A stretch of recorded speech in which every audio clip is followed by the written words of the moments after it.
আমরা যতই পাপ করি আল্লাহর কাছে যখনই ফিরে যায় আল্লাহ খুশি হয়ে যায়।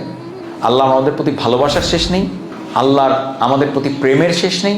আসেন, যারা মুসলিম আছেন, কালেমায় তো আমরা বিশ্বাস করি, এবার 5 ওয়াক্ত নামাজ সারা দিনে কতটুকু সময় লাগে?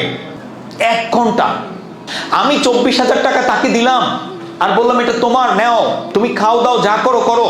আমি এবার বললাম 1,000 টাকা একটু আমাকে আমার জন্য ফুড কিনে আনো, রেস্টুরেন্ট থেকে একটু খাবার কিনে আনো। সে বললো না, আমি পারবো না, টাকাটা আমার, আমি খরচ করবো না। আপনারা সবাই তাকে ভালো মানুষ বলবেন না গালি দিবেন? আরে উনিই তো টাকাটা দিল আর ওনার জন্য 1,000 টাকা খরচ করবেন না? ছি ছি ছি। যেই আল্লাহ 24 ঘন্টা আপনাকে ক্ষমতা দিলেন সবকিছু করার, এই নিঃশ্বাস দিলেন, অক্সিজেন দিলেন, 1 বিন্দু 1 সেকেন্ড বেঁচে থাকার ক্ষমতা আমার নাই। একটা শব্দ বলেছি, পরের শব্দটা বলার ক্ষমতা আমি খালিদের নাই। আল্লাহ যতক্ষণ ক্ষমতা দিচ্ছে ততক্ষণ আমার ক্ষমতা আছে। আর 1টা ঘন্টা তার নির্দেশ নামাজ আদায় করার জন্য বললেন, আর সেই 1টা ঘন্টাই আমাদের সময় নেই।